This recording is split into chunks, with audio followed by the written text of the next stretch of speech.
In this video, we're going to have a look at the translate feature in OneNote. So if you head up to the view option and head all the way across to here, you'll see the little translate function. So we're going to have a go at translating some text into different languages. Now when you hit the translate button, you can translate a selection, which is what we're going to do, or you can translate the whole page. And what that will do is create, obviously once you choose what language you want to put it in, say it's Japanese, that will translate everything in my page to Japanese, but it also creates a new version of that page. So I have the original version and then I have the new version in Japanese to compare to. But what we're going to do here is we're going to compare just some selections. So the activity is translate the following sentences into the language below.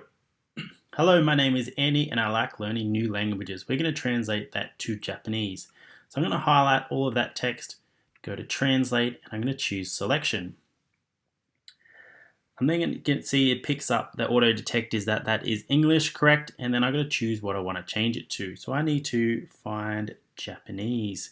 So it's in alphabetical order. So I'm going to scroll down to Japanese and it shows me what that will look like. And then I'm going to hit insert and you can see that's going to change that to Japanese.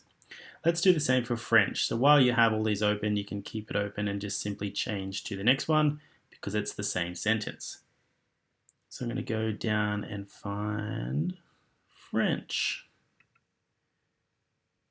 and insert. And there you go. Now my text is in French. And the last one I'm going to do is German.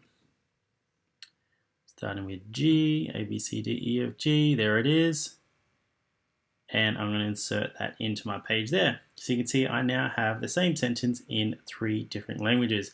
Now for the bonus question, I want you guys to have a go at this, but then for the bonus one, I've already converted one to a different language. So what you guys to do is highlight that.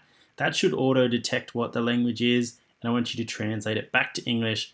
And down here, tell me what language it is.